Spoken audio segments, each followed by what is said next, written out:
RTI Live News. Ask for right. ప్రతి ఒక్కరూ ఆధ్యాత్మిక చింతన అలవర్చుకోవాలని Bheeshmaraj foundation chairman doctor K Raj Kumar Reddy సూచించారు. నారాయణపేట నియోజకవర్గం కోయిలకొండ మండలం గోత్లాబాద్ గ్రామంలో ఈ శ్రీ అయ్యప్ప స్వామివారి జీవిత చరిత్ర వీధి నాటకాన్ని బుధవారం రాత్రి నిర్వహించారు. ఈ వీధి నాటకానికి రాజ్ కుమార్ రెడ్డి ఫౌండేషన్ సభ్యులతో గ్రామస్తులతో కలిసి హాజరయ్యారు. ఈ సందర్భంగా ఆయన మాట్లాడారు. శ్రీ అయ్యప్ప స్వామివారి జీవిత చరిత్రను గ్రామీణ భాషలో వీధి నాటకం ద్వారా వివరించడం అభినందనీయమని అన్నారు. శ్రీ అయ్యప్ప స్వామివారి జీవిత చరిత్రను కళాకారులు క్లుప్తంగా అందరికీ అర్థమయ్యే రీతిలో వివరించడం సంతోషంగా ఉందని అన్నారు. ఇంతకుముందు వీధి నాటకానికి సంబంధించిన కళాకారులను సాంకేతిక నిపుణులు రాజ్ కుమార్ రెడ్డి శాల్వాతో ఘనంగా సత్కరించారు. అనంతరం రాజ్ కుమార్ రెడ్డిని ఫౌండేషన్ సభ్యులు నిర్వాహకులు శాల్వాతో ఘనంగా సన్మానించారు. ఈ కార్యక్రమంలో వీధి నాటక ఉపాధ్యాయులు కతల్ అహ్మద్, హార్మోనిస్టులు బి మాధవులు, రాజన్న, నారాయణ, లక్ష్మణ, కాజన్న, ఆంజనేయ, సందుల అంజురయ్య, రాజు, వెంకటయ్య, కళాకారులు, అధిక సంఖ్యలో గ్రామస్తులు, ఫౌండేషన్ సభ్యులు గడ్డం తిప్పన్న, మధుసూదన్ రెడ్డి, నరసింహనాయుడు, హనుమంతు, ముద్రాజ్, శివరాజ్ తదితరులు పాల్గొన్నారు.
ఇటు చూడండి గురుగారు, ఇటు చూడండి అందరూ. రైట్.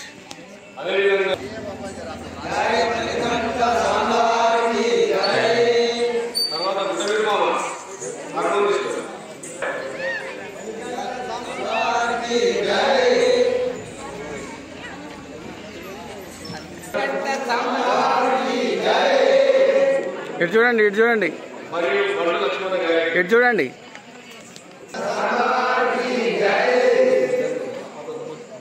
అలాగే ఇక్కడ పాత్రగా ఉన్న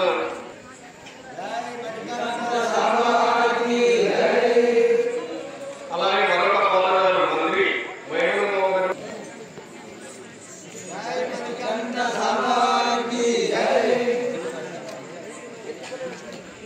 ఇటు చూడండి, ఇటు చూడండి.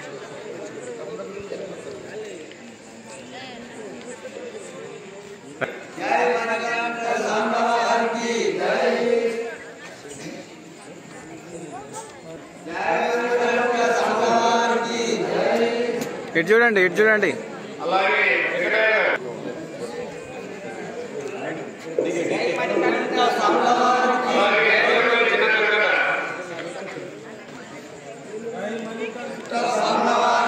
ఇటు చూడండి, ఇటు చూడండి.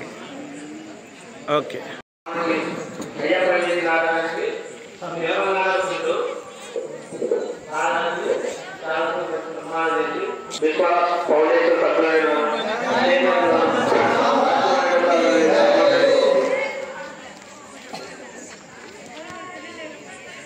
ఓకే, ఇటు చూడండి, ఇటు చూడండి.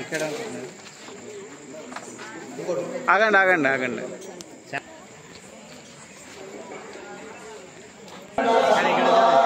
ఇక్కడ చూడండి. ఓకే.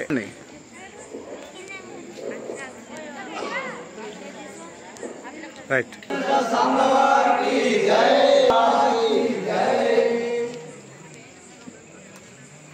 రైట్. ఓం శ్రీ స్వామి శరణం శరణం అయ్యప్ప. శ్రీ అయ్యప్ప స్వామి వారి జీవిత చరిత్ర అను వీధి నాటకం శ్రీ రామజయ భక్త భజన మండలి వారిచే నిర్వహించడం జరుగుతుంది. దీనికి నిర్వాహకులు గారు, పంతులు గారు, ఉపాధ్యాయులు, కథల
శాసనానికి అంత పేరు తెచ్చుకున్నాడు.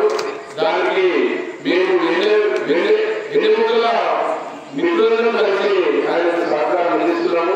ప్రధానంగా మేము అన్ని విధాలుగా వివరించి ఈ యొక్క ప్రోగ్రాం సక్సెస్ చేస్తాం. మీరు కూడా ఎలాగైనా జనాలు సపోర్ట్ అంటే మామూలుగా జనాలు ఏం చేస్తామంటే టెంపుల్ ఉంది, ఇది ఊరికే కాదు. మీ యొక్క ఇక్కడ ఎవరో అందరూ బలం ఉంటే ఈ యొక్క మంచి టెంపుల్ అయింది. మేము ఊరికి వచ్చే మనం అంటే ఎవరో ఒకరు ఉంటారు. అక్కడ ఒక ఊరు బాగుపడాలంటే అక్కడ ఎవరో ఒకరు ఉంటారు. ఆ వ్యక్తి వల్ల సాగుతుంది.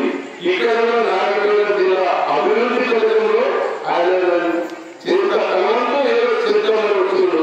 మనకు వచ్చిన ఆదాయం 10% ఖర్చు పెట్టాలని ముందుంచాడు. దానికి మనమందరం ఆశీర్వదించి మన యొక్క కోరికలను నిర్వహిస్తున్నాం.